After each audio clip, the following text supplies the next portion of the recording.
ដោយសារតែនាងខ្ញុំចង់ឲ្យគ្រួសាររបស់នាងខ្ញុំមានជីវភាពធូរធារជាងនេះអត់ចង់ឲ្យដូចសពថ្ងៃអត់ចង់ឲ្យឪពុកគាត់នៅស៊ីឈ្នួលចាំពីការឲ្យគេនៅក្នុងព្រៃបន្តទៀត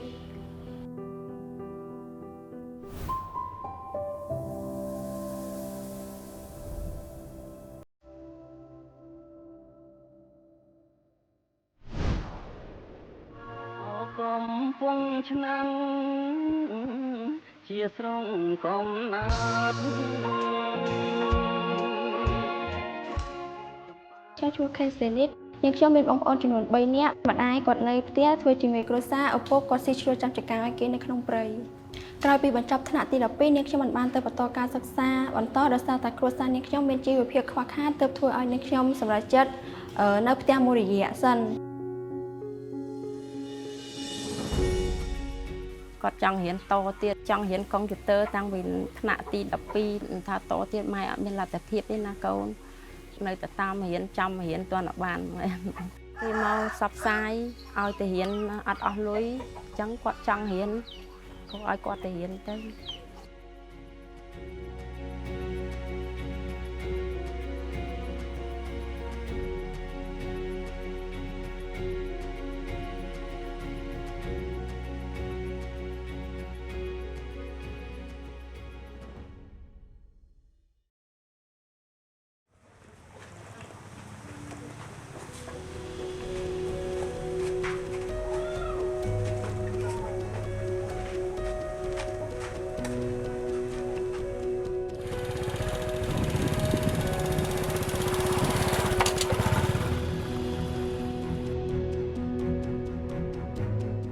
សម្រាប់ការរៀនជំនាញនេះគឺមានការលើកទឹកចិត្តពីអ្នកផ្ទះគាត់ជំរុញឲ្យមកសិក្សាជំនាញព្រោះការសិក្សាជំនាញនេះគឺល្អ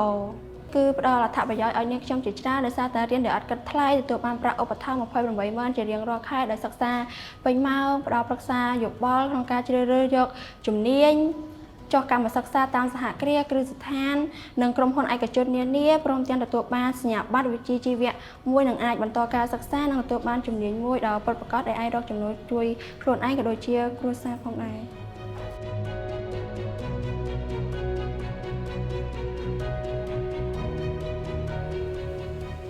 កត្តាដែលជំរុញទឹកចិត្តនាងខ្ញុំឲ្យរៀនមកដល់សប្តាហ៍ថ្ងៃនេះទី1ដោយសារតែនាងខ្ញុំស្រឡាញ់ទី2គឺនាងខ្ញុំផ្ដោតទៅលើទីផ្សារដោយសារបច្ចុប្បន្នកំពុងពេញនិយមទៅលើការប្រើប្រាស់កុំព្យូទ័រតាមស្ថាប័ននាកំពុងតែត្រូវការជំនាញនិងការជួសជុលកុំព្យូទ័រច្រើននៅពេលដែលពួកគាត់ប្រើប្រាស់តែមានការខូចខាតដូច្នេះតម្រូវឲ្យនាងខ្ញុំជួសជុលជូនពួកគាត់ក៏ដូចជាអតិថិជនផ្សេងជាច្រើនទៀត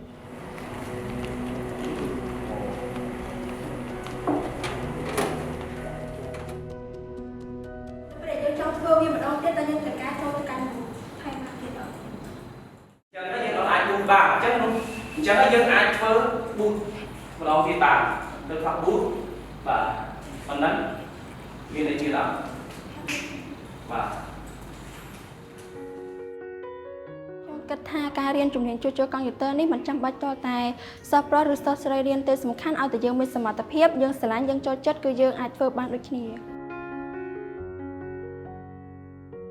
ជំនាញកុំព្យូទ័រនេះគឺមានគុណប្រយោជន៍ជាច្រើនព្រោះអាចឲ្យនាងខ្ញុំចេះប្រើប្រាស់កុំព្យូទ័រអាចស្គាល់ពីគ្រឿងបន្គុំរបស់កុំព្យូទ័រក៏ដូចជាការជួសជុលនិងការដំឡើងការរៀននៅទីនេះរយៈពេលខ្លីឆាប់បានការងារធ្វើ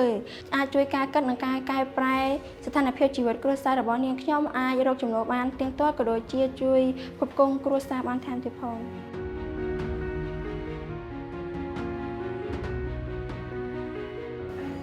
សម្រាប់នាងខ្ញុំផ្ទាល់ការប្រឈមបបាដោយសារតែផ្ទះនៅឆ្ងាយខ្វះខាតយានជំនិះធ្វើដំណើរមកសិក្សានេះគឺខ្ញុំជិះជាមួយមិត្តភ័ក្តិមកដល់សាលានេះគឺចំណាយពេល20ទៅ25នាទី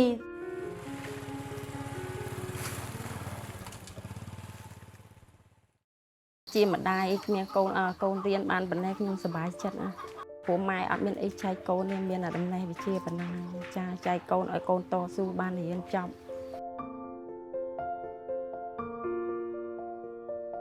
នាងខ្ញុំអត់មានការអន់ចិត្តចំពោះឪពុកម្ដាយរបស់នាងខ្ញុំដែលគាត់អត់អាចឲ្យមានសមត្ថភាពឲ្យនាងខ្ញុំទៅបន្តការសិក្សាដូចកូនគេប៉ុន្តែនាងខ្ញុំសប្បាយចិត្តខ្ញុំមានមោទនភាពចំពោះឪពុកម្ដាយរបស់នាងខ្ញុំដែលគាត់បានខិតខំធ្វើការដើម្បីបានលុយឲ្យនាងខ្ញុំរៀនដល់ថ្នាក់ទី12 នៅពេលដែលនាងខ្ញុំរៀនចប់មានការងារធ្វើនាងខ្ញុំនឹងរកចំណូលបាននាងខ្ញុំនឹងគ្រប់គ្រងបងប្អូននាងខ្ញុំឲ្យរៀនចាប់ថ្នាក់ទី12ហើយនឹងបើមានឱកាសនាងខ្ញុំនឹងខំប្រឹងប្រែងធ្វើការឲ្យបងប្អូននាងខ្ញុំបន្តការសិក្សាដល់មហាវិទ្យាល័យដោយសារតែនាងខ្ញុំចង់ឲ្យគ្រួសាររបស់នាងខ្ញុំមានជីវភាពធូរធារជាងនេះអត់ចង់ឲ្យដូចសពថ្ងៃអត់ចង់ឲ្យឪពុកគាត់នៅស៊ីជ្រួយចាំពីការឲ្យគេនៅក្នុងព្រៃបន្តទៀត